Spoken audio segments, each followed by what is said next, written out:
Olá, estamos aqui em mais um Minuto de Saúde Mental e nesta série nós vamos falar sobre um transtorno mental conhecido como esquizofrenia.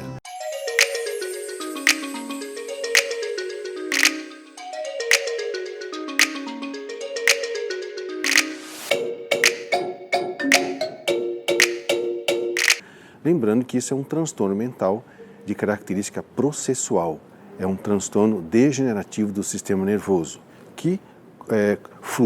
ocorre por meio de surtos, evolui por meio de surtos psicóticos. Esses surtos psicóticos não podem ser confundidos com surtos psicóticos de outra causa que não um processo degenerativo. Por isso que a esquizofrenia é considerado o câncer da psiquiatria, porque a cada vez que a pessoa tem uma crise dessa, ela vai perdendo a sua capacidade de resposta afetiva, que todos nós temos a capacidade de responder ao que nos afeta.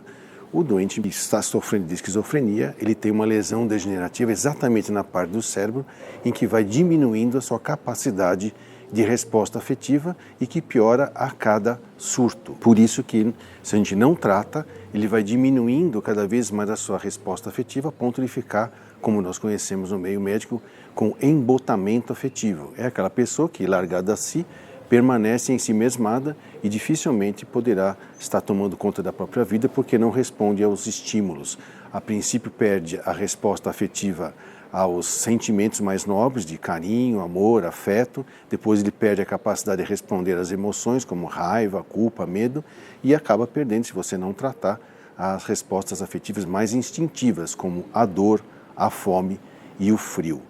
E essa doença, ela é herdada geneticamente, ela está em torno de 1% entre a população, em termos de prevalência. A gente encontra essa doença em torno de 1%, é uma doença herdada geneticamente e ela vai ser ativada em algum momento da vida e dependendo do momento em que ela é ativada, ela vai receber um nome diferente e, portanto, a sua própria evolução também vai ser diferente. Então, é mais um transtorno mental, é um transtorno mental grave, muito sério, de diagnóstico muitas vezes demorado, em função de que o critério diagnóstico que nós podemos usar em psiquiatria não é só a visão de sintomas, nem de sinais, e também tem que ver a evolução. Por isso que nós estamos fazendo uma comparação entre o que é um surto psicótico causado por usar uma droga, ou por ter um derrame, um AVC, ou por ter uma doença infecto-contagiosa no cérebro, pode me dar um surto psicótico, com todos os quadros clínicos, com todos os sinais e sintomas muito parecidos, se não iguais ao da esquizofrenia, mas esse diagnóstico não deve ser dado tão e apenas somente pelo critério dos sinais e sintomas, e sim pelo critério evolutivo. E o que a gente observa no esquizofrênico é que, além dele ter esses surtos, a gente percebe um declínio da sua esfera afetiva de maneira progressiva. A cada surto que ele tem, ele perde como se fosse um degrau na sua capacidade de resposta afetiva. E isso é um processo, isso não é um evento, Isso vai acontecendo aos poucos e cada vez mais. Isso que é importante nós entendermos o que alguns colegas, algumas escolas chamam de defeito esquizofrênico, ou seja, a pessoa, depois do primeiro surto, ela nunca mais volta a ser o que ela era antes em questão de funções afetivas. Por isso o diagnóstico é importante para o quanto antes você iniciar o tratamento, e hoje existem muitas medicações que retardam esse processo de degeneração da resposta afetiva, de maneira que hoje em dia, se você for trabalhar de ônibus hoje no seu serviço, provavelmente o motorista é esquizofrênico e hoje com as medicações ele está tão bem que ele consegue se manter integrado na sociedade,